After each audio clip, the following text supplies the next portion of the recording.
What's going on, you guys? Nick here with Nick Strength and Power. I've got a couple of interesting stories for you guys today. Let's start out with the physique update from Chris Bumstead. He doesn't say specifically when this is from. He says he's posing in the gym from a little bit ago, so it's kind of a vague caption there, but I'm assuming it's around this 7 to 8 week out mark based on some of the updates that we saw from him recently with Hani Rambod.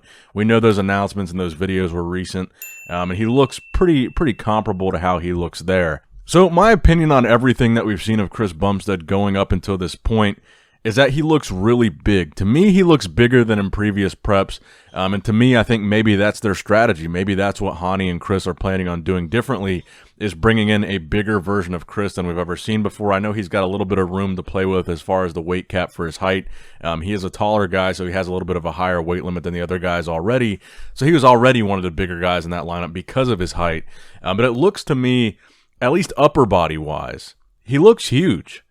And maybe that makes sense to why he's working with Hani. I mean, Hani is a guy that has coached so many open pro bodybuilders, really big guys, and Hani is known for more of his healthier approach to putting size on these guys. So maybe that's what Chris was looking to do, was come in bigger, put on some size, but do it in a healthy way. And Hani is really the guy to do that. And so far, based on what we've seen from Chris, I'm still going to stand by my prediction that Chris is going to win another Olympia title this year. If I was a betting man, I would bet on Chris right now. If you could bet on bodybuilding, I would bet on Chris right now. I think the guys that have been placing below him are fantastic. Terrence, Urs, Ramon, Dino, and we're going to talk about them in a second.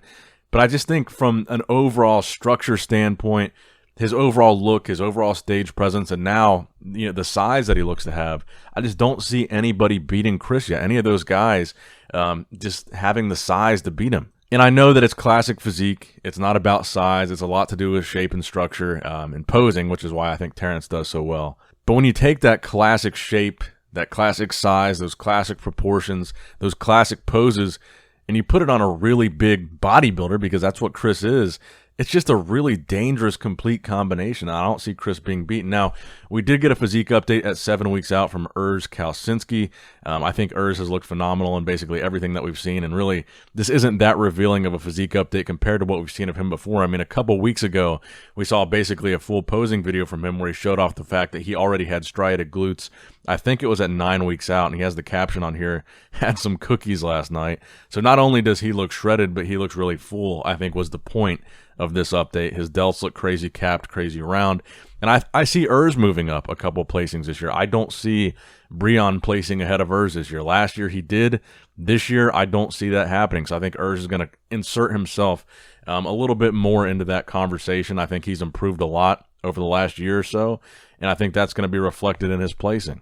Now, in addition to that update from Urs, we got an update from Ramon Dino, and Ramon at 7 weeks out, he looks pretty insane as well. And I got to say, looking at this picture in particular and looking at some of the other videos I've seen of Ramon, I think it's safe to say that he probably has the best forearms in classic physique. It's really actually pretty insane if you look at it. I mean, he really kind of reminds me of like a Phil Heath forearm or like a Lee Priest. He's got that kind of Popeye, just crazy roundness. Forearms look almost as big as his biceps, which is pretty crazy. And Ramon is another guy that I see moving up. And I think the main way these guys are going to move up is I see Breon moving down and these guys becoming more of the conversation for the title. I think right now, I really think Urs is a little bit ahead of Ramon. So my top three really is looking like Chris winning. I think Terrence is still going to be second and Urs in third. But I think the battle is really going to be Urs and Ramon and not so much Breon in that conversation, because I just think these young up-and-comers, they're too good. I mean, they're just better. And look at Ramon in this update. He looks insane here. This is a classic physique. Those crazy big forearms, that was another thing that you would see a lot with guys like, Mike Mentzer, for example, had a very similar physique. But let me know what you guys think in the comment section below. We haven't done this one yet. Let me know your top 6 classic physique Olympia predictions based on what we've seen so far at 7 weeks out from the Olympia. Do you have Chris winning? Who is your top 3? Do you think Breon's going to improve or slip? What do you guys think in the comments below? Let me know. Now, next up in the news, speaking of Brazilian bodybuilders, we got an update from Rafael Brandao at 7 weeks out from the Olympia. There's so many good bodybuilders in the Olympia lineup this year. It's hard to even keep track of how many guys are competing. And Rafael is another guy. He won a show to get there. He is one of the, I think you got to say he's one of the best. He's one of the A-listers, I'd say. Really good physique, really aesthetic open guy, got a good amount of size. But still, there's so many names in that lineup, you kind of forget about him. And I think at 7 weeks out, in this posing update, he's looking phenomenal. And one of the things that I like about Rafael is that he does bring something different to the open bodybuilding stage. He brings this very aesthetic physique, but he also has the size to hang with these guys. He's proven it. He wins shows. That's how he gets to the Olympia. These Brazilian guys, they just don't mess around. I mean, I think the Olympia is going to have a very good Brazilian representation this year. And Rafael's another guy that I think could be top 10. And again, it's so hard to predict the Olympia this year because there are so many good bodybuilders. Even putting someone in the top 10 is hard. It's hard to say who's going to be in the top 10, who's going to be out, who's going to crack the top 6. Now you've got Krizo in that lineup. I think this is going to be the hardest top 10 to predict at the Olympia since I've started doing YouTube. I really think this is one of the deepest, most competitive Olympias that I've seen since I've been covering the sport. Now, next up in the news, I want to talk a little bit more about Michal Krizo's victory at the Prague Pro this past weekend. So the scorecards came out, and I was very interested to see these scorecards because I personally felt like Michal Krizo was off. I felt like he could have looked better. I felt like the posing was very off. The tan was off, very labored breathing, and he just looked very exhausted during the comparison rounds.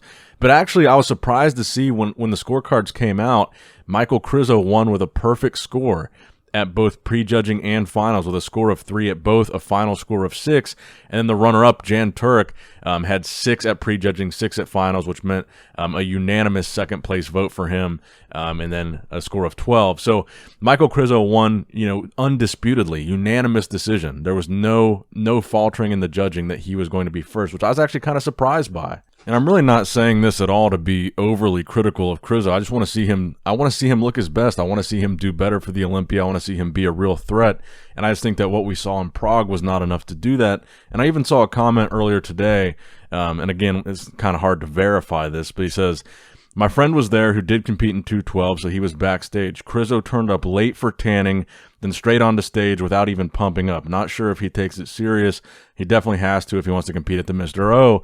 And one of the things that we saw with Krizo during the show was his tan was running really bad. The tan was not good, and that could have been a combination of things. The fact that he was sweating so much because he was so exhausted during the posing rounds and the comparisons, but it also could have been that it was rushed when he got the tan on because he was late. And I think that adds kind of an interesting dynamic to the story if Krizo did show up at the last minute and not take it super serious. Because I think that's what we saw happen, at the Olympia Amateur. I don't think he took that show super serious. I don't think he needed to. I think he knew he was going to win that relatively easily. But it does kind of, it would be interesting if he took that same approach to a pro show, trying to qualify for the Olympia. So I just want to see him really get it together, come in a lot leaner, a lot better posing, a lot less shaky when he poses, have a little bit more stamina and endurance in those posing rounds, because when he goes to the Olympia, those comparison rounds are going to be much longer than they were here, and they're going to be working him a lot harder than they worked him here in Prague. And I just want to see him do better. So let me know what you guys think in the comment section below about Michal Krizo receiving a perfect score at the Prague Pro. Make sure you leave a like on the video, a thumbs up if you enjoyed it. Subscribe to the channel if you have not subscribed yet already. And as always, I love you guys. Appreciate you guys. Nick Strength. All right, guys, don't forget to click that like button and subscribe to this channel if you enjoy the content. Also, check out my Instagram at Nick Strength Power. My Facebook page, which is simply Nick Strength and Power. My secondary YouTube channel, Nick Strength and Vlogs, for vlogs and bonus content that you will not see on this channel. And consider subscribing to my third YouTube channel, Nick Strength and Pokemon, which is all things Pokemon and trading card games, completely unrelated to this channel. So if you're into that, give that one a look. And all links to merchandise and social media will be in the description box below. If you guys want a Nick Strength and Power t-shirt, that will be in the Shopify link below. Have a great day. Dancing in the good light, everybody's feeling warm and bright. It's such a fine and natural sight. Dancing in the good light, everybody's feeling warm and bright. It's such a fine and natural sight. Everybody's dancing